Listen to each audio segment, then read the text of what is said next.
Attends d'entendre ça. Tu t'imagines entrer dans un manoir abandonné et tomber sur une voiture de sport recouverte de poussière. Intacte. Comme si ça avait été laissé là juste pour que tu le trouves. Ou peut-être, en plein ménage, tu tombes sur des liasses de billets cachés dans une vieille maison au Canada. Mais ce n'est pas tout. Une bague d'une célèbre écrivaine, des comics perdus évalués à des millions de dollars et des artefacts mayas oubliés dans un appartement à New York. Numéro 4. Automobile, dans un manoir espagnol. Ce n'est pas courant de tomber sur un manoir abandonné en Espagne. Mais un YouTuber espagnol connu sous le nom de Itzmanto a eu la chance de le faire. Cet explorateur urbain, caméra à la main, a décidé de s'aventurer dans une maison mystérieuse qui était complètement vide. Cependant, ce qui était surprenant, ce n'était pas seulement le manoir en lui-même, mais ce qu'il a trouvé à l'intérieur. Parmi les éléments les plus intrigants qu'il a découverts, il y avait des balles éparpillées dans la maison, un coffre-fort vide et des assiettes encore empilées sur le plan de travail et dans le lave-vaisselle. Tout donnait l'impression que les propriétaires s'étaient évaporés du jour au lendemain, laissant des traces de leur vie quotidienne. Mais ce qui a vraiment laissé Itzmanto sans voix, c'est ce qu'il a trouvé dans le garage. Caché sous une couche de poussière, il y avait une voiture de sport qui, bien qu'un peu vieillie par le temps, restait une précieuse petite merveille. Ce véhicule, oublié dans le temps, aurait une valeur considérable s'il était restauré. Le plus frappant, c'est que la maison n'avait pas été vandalisée ni occupée illégalement. La nature avait repris certains recoins de l'endroit, mais il n'y avait aucune trace de graffiti, de déchets, ou de dommages causés par des intrus. L'accès au manoir a été relativement facile pour le YouTuber, qui est entré par une porte ouverte au premier étage.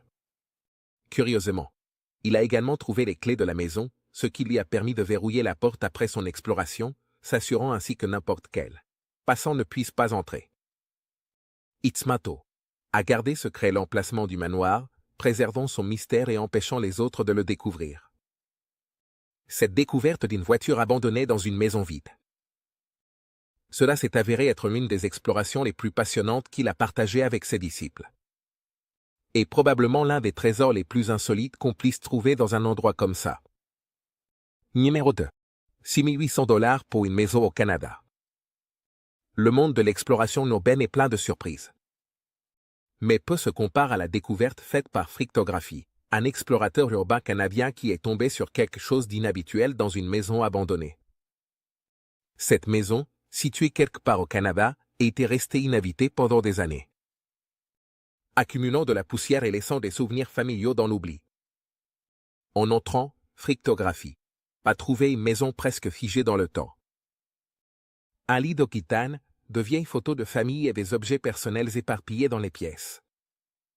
C'était comme si la vie à cet endroit s'était arrêtée brusquement. Cependant, le plus surprenant s'est produit lorsque l'explorateur est entré dans l'une des chambres. Là, caché dans le placard, il a trouvé un sac en plastique. En l'ouvrant, il a découvert des liasses d'argent, soigneusement enroulées et étiquetées avec des dates. Chaque liasse contenait des billets de dollars américains, totalisant 6800 $. Bien que la découverte ait été impressionnante, l'équipe des explorateurs urbains a empêché de prendre l'argent. Frictographie, fidèle à son code de conduite, a décidé de ne rien altérer ni emporter de la maison. Intrigué par l'histoire derrière la maison, il a décidé d'enquêter davantage et a réussi à contacter un membre de la famille propriétaire. La découverte de l'argent a surpris les membres de la famille, qui ont révélé que l'ancien propriétaire était décédé d'un cancer. Depuis lors, la maison était restée dans un limbe sans que personne ne s'en occupe.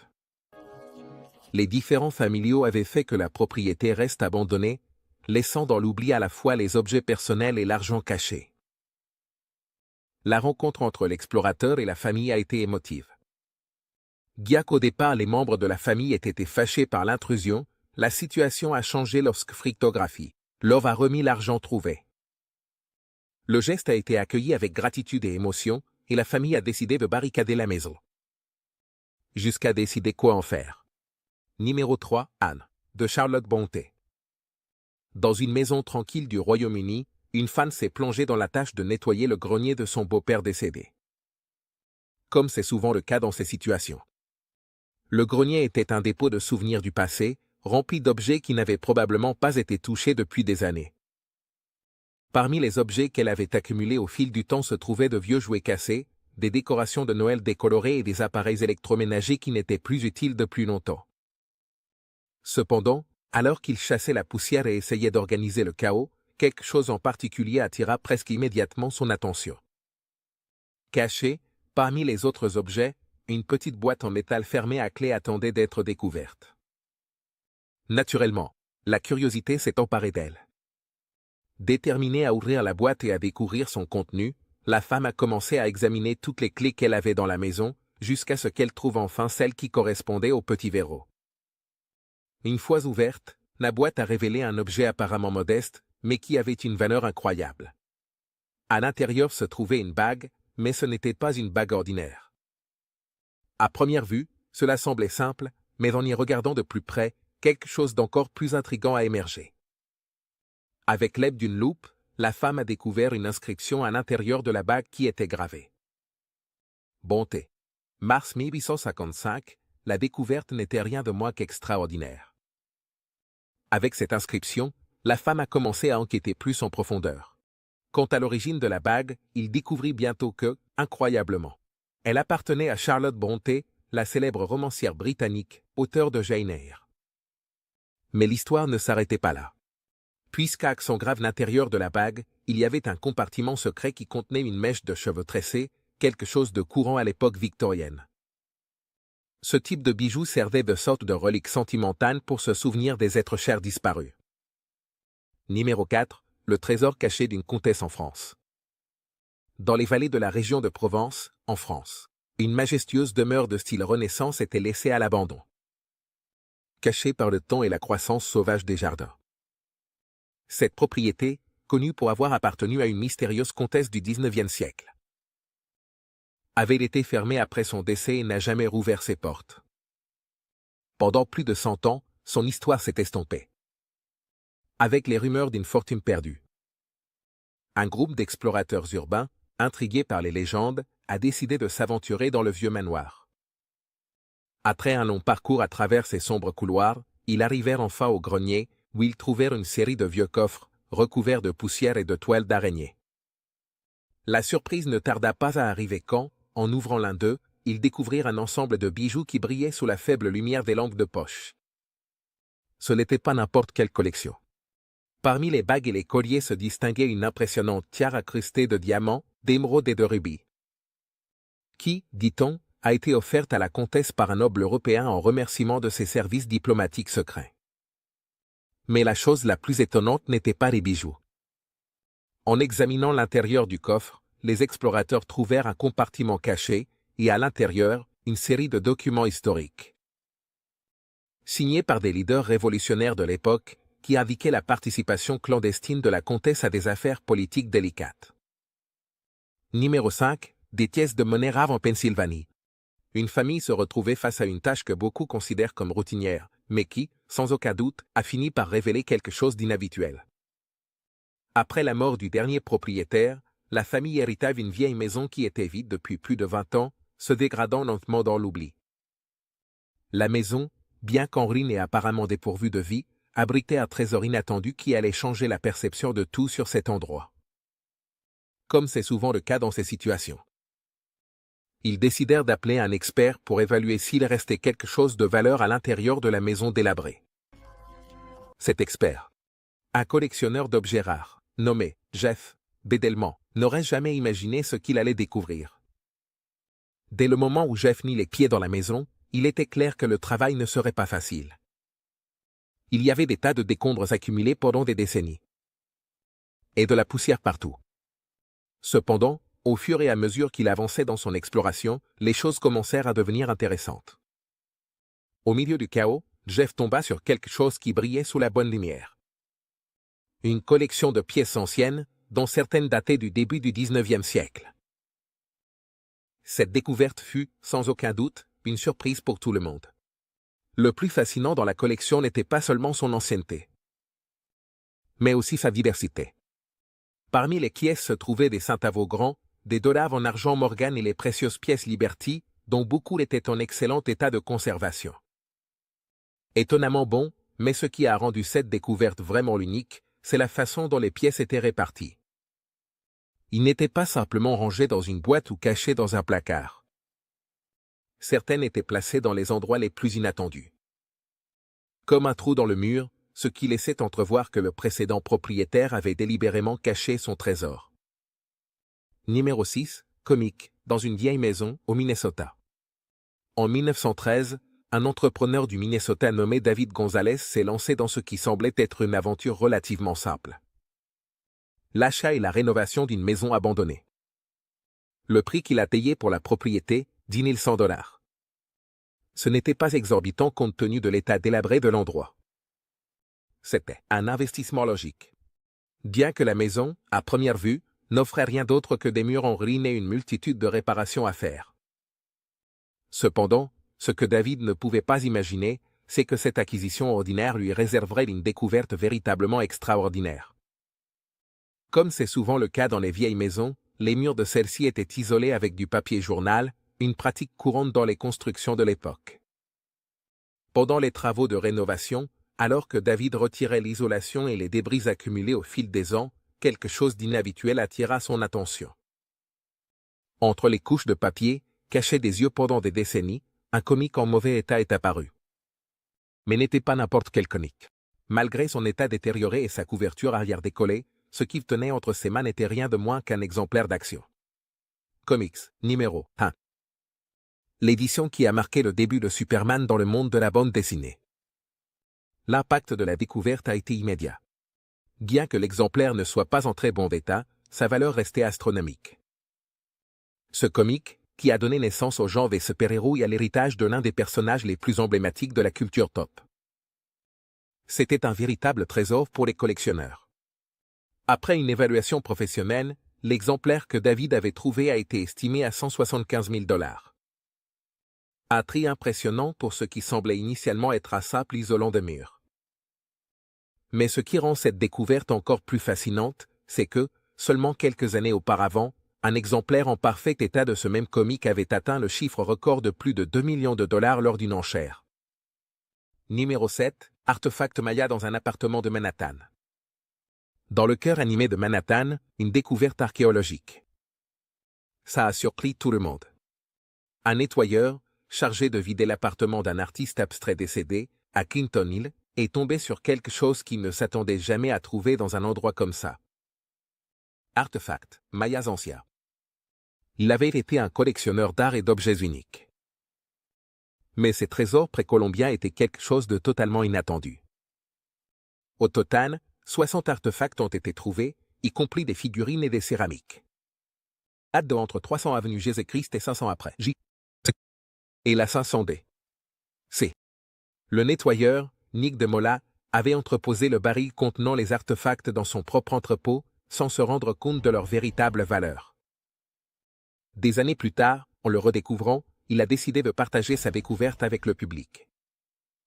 Cependant, les nouvelles concernant les artefacts ont rapidement atteint le gouvernement du Mexique, qui a réclamé leur restitution, considérant que ces objets faisaient partie de son patrimoine culturel. Malgré la réclamation mexicaine, De Mola a exprimé son désir de donner les artefacts à plusieurs musées plutôt que de les renvoyer directement au Mexique. Ce désaccord a donné lieu à une controverse sur la destination finale des artefacts, mais une chose était claire. Ces objets anciens, restés anonymes pendant si longtemps, étaient réapparus pour raconter une histoire reliant le présent aux anciennes civilisations de Mésoamérique. Numéro 8, une affiche de Frankenstein dans un cinéma abandonné à Neustadt. Dans les années 1970, une découverte cinématographique a surpris tous les amateurs de cinéma classique. Une affiche rare et en parfait état du film iconique Frankenstein de 1931 a été découverte dans un cinéma abandonné à Neustadt, New York. Ce cinéma avait fermé ses portes depuis des décennies, et l'affiche était restée oubliée dans la cabine de projection, accumulant la poussière, mais sans subir de dommages.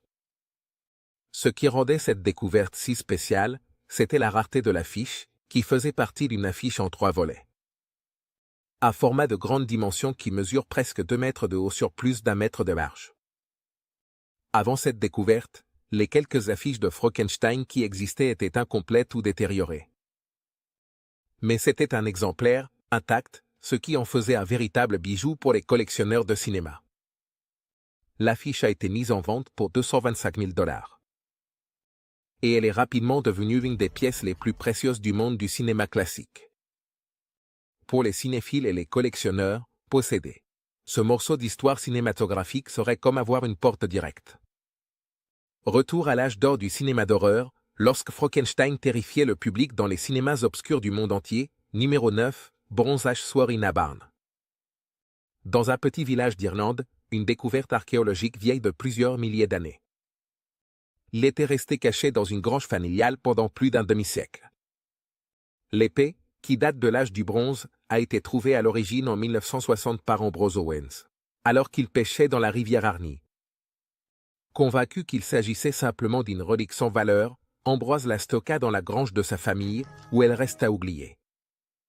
Jusqu'à ce qu'un projet archéologique dans la région la mette au jour.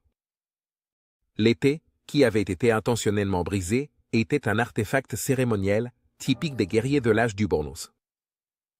Les archéologues pensent qu'il a été délibérément jeté dans la rivière en guise d'offrande, un rituel courant à l'époque. Ce qui est le plus surprenant, c'est que cette épée n'était que la deuxième de son genre à avoir été trouvée en Irlande. Ce qui en fait une découverte extrêmement rare et inestimable pour l'histoire de la région. Bien qu'on pensait initialement que l'épée était liée à une bataille du XVIe siècle, les tests ont révélé qu'elle avait plus de 2600 ans. Des années, remontant à une époque beaucoup plus ancienne de l'histoire irlandaise. Cette découverte a ajouté une nouvelle dimension à la connaissance des civilisations qui ont habité cette région. Et l'épée est devenue un témoignage silencieux du passé. Guerrier de l'humanité. Numéro 10, buste de Sir John Gordon dans un abri en Écosse. Dans une zone industrielle en Écosse, dans un abri de jardin poussiéreux et oublié, une œuvre d'art inestimable a été découverte. En cherchant de vieilles tuniques cérémonielles, la conseillère Maxine Smith est tombée sur un buste du XVIIIe siècle, sculpté par la célèbre sculptrice française Edmé Bouchardot. Le buste représentait Sir John Gordon, un puissant propriétaire terrien des Igloos écossais. Ce qui était le plus impressionnant, c'est que cette pièce, oubliée pendant des décennies, avait une valeur estimée à plus de livres sterling. Le buste avait été utilisé de manière presque désinvolte comme support pour maintenir la porte de l'abri ouverte, sans que personne ne se rende compte de sa valeur historique et artistique immense. Avec d'autres objets, possiblement précieux, le buste de Sir John Gordon.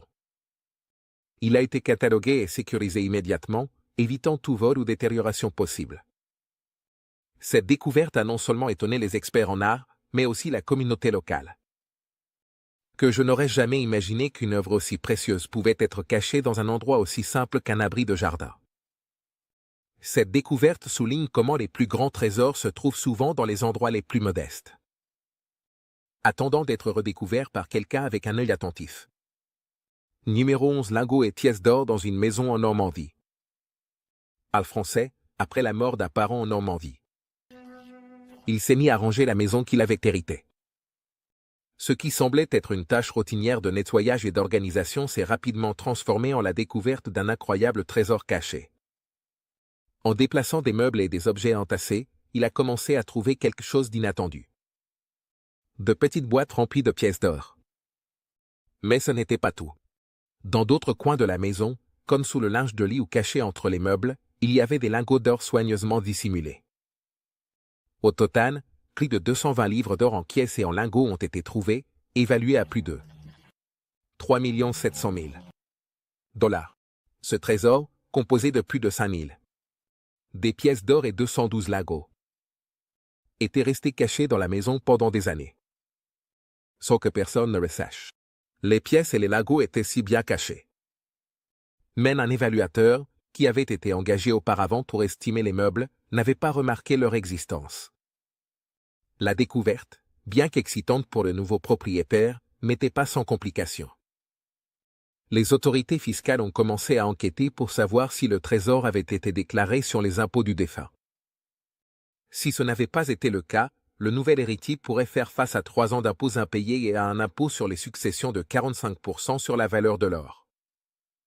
Malgré les défis juridiques, Cette découverte d'or dans une maison ordinaire a laissé une empreinte dans l'histoire des héritages les plus insolites et précieux de France.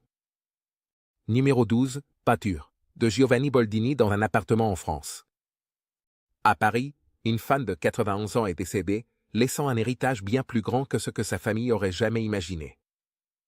Quand les membres de la famille ont commencé à examiner ses affaires, ils ont découvert que la vieille dame possédait un appartement de luxe en plein cœur de Paris, qui était resté fermé et abandonné. Depuis avant la Seconde Guerre mondiale, l'appartement, qui était parfaitement conservé, semblait être un portail vers une autre époque. Les hauts plafonds, les meubles élégants et majestueux, et les rideaux de velours poussiéreux rappelaient l'opulence d'antan. Mais le plus impressionnant fut la découverte d'un tableau original du célèbre artiste Giovanni Boldini. Le tableau, caché pendant des décennies dans l'appartement, portait une note manuscrite de Boldini lui-même, ce qui augmentait considérablement sa valeur. Au départ, la famille a fixé un prix de départ de 253 000 livres sterling. Mais la peinture a finalement été vendue aux enchères pour un montant bien plus élevé, entre 1,8 et 2,5 millions de dollars américains.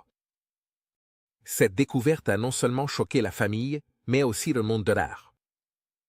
Puisqu'il s'agissait d'un chef-d'œuvre perdu, caché dans un endroit que personne n'avait visité depuis plus de 70 ans. Numéro 13, Aston Martin DBS dans une grange assurée. Une grange abandonnée cachait un secret qui ferait vibrer d'excitation n'importe quel amateur de voitures. Pendant des décennies, une Aston Martin DBS était restée cachée à cet endroit, accumulant la poussière, mais avec son essence intacte, la voiture, qui avait été gardée depuis 1980, était dans un état détérioré, avec des fenêtres brisées et des parties rouillées. Cependant, malgré son état, la valeur de la voiture restait considérable. Chris Rutledge, le partenaire gérant d'une célèbre maison de vente aux enchères, est celui qui a découvert l'Aston Martin DBS. Bien qu'il soit en mauvais état, ce modèle est l'un des plus recherchés par les collectionneurs de voitures classiques. On estimait sa valeur à environ 40 000 livres sterling, mais le coût de restauration pourrait être encore plus élevé, selon les dommages et les soins nécessaires pour le ramener à sa gloire d'antan. Cette découverte n'a pas seulement été excitante pour les fans de voitures, mais cela a aussi offert l'opportunité de redonner vie à un véhicule qui avait été oublié pendant des années. Avec l'intérêt croissant pour les voitures classiques, l'Aston Martin DBS serait restaurée par un collectionneur passionné qui s'en occuperait sûrement avec le soin qu'elle mérite. Numéro 14, moto britannique rare dans une grange en Cornouailles. En Angleterre, une des découvertes les plus excitantes pour les amateurs de motos classiques britanniques a eu lieu. 8 motos Brooks Superman, dont certaines n'avaient pas été restaurées et étaient dans leur état d'origine, ont été découvertes après avoir été stockées dans la grange pendant plus de 50 ans. Les motos, qui dataient de 1926 à 1980, appartenaient à Frankenstein Beck, un collectionneur passionné qui est décédé en 2015. Lorsque les motos ont été mises à jour, elles ont provoqué un grand émoi dans le monde des collectionneurs. Il s'agissait de la dernière collection connue de motos Brooks, non restaurées, et leur rareté les rendait des pièces extrêmement précieuses. Aux enchères, les 8 motos ont certainement atteint le prix record d'environ 752 625 livres sterling, dont une, qui est véritablement une Super Duty 800 cc de 1932. C'est vendu pour plus de 331 000 livres sterling, établissant un nouveau record pour une moto britannique vendue aux enchères. Cette découverte n'était pas seulement significative en raison de sa valeur monétaire, mais aussi pour l'histoire qu'elle représentait. Les motos Brooks sont emblématiques dans le monde de la moto, et leur découverte dans une grange poussiéreuse. C'était un rappel de la façon dont les trésors mécaniques peuvent survivre à l'épreuve du temps. Numéro 15, carte sportive. Dans un entrepôt à Détroit. Dans les recoins abandonnés d'un entrepôt à Détroit, un groupe d'explorateurs urbains est tombé sur une découverte qui ravirait n'importe quel collectionneur de sport. Entre les caisses couvertes de poussière, les explorateurs ont trouvé des centaines de cartes sportives de la célèbre marque Top. Ces cartes, qui dataient des années 80 et 90, avaient été stockées dans l'entrepôt avant que l'usine ne ferme. Et ils n'ont jamais atteint leur destination finale. La valeur des cartes de sport peut varier, mais certaines des plus rares et des mieux conservées peuvent atteindre des prix considérables. La collection retrouvée dans l'entrepôt était estimée à plus d'1 million de dollars si elle était vendue dans son intégralité. Parmi les cartes figuraient des cartes de la Ligue majeure de baseball, de la NASCAR et du hockey, y compris des séries d'équipes complètes, comme les Tigers de Détroit de 1990. Cette découverte a été un coup de chance pour les explorateurs, qui, suivant le code des explorateurs urbains, n'ont pas pris les cartes pour eux-mêmes, mais ont documenté la découverte. Le propriétaire de l'entrepôt était le véritable propriétaire des cartes. Et certains collectionneurs ont commencé à acheter les cartes, conscients qu'elles avaient été préservées pendant des décennies dans un état parfait.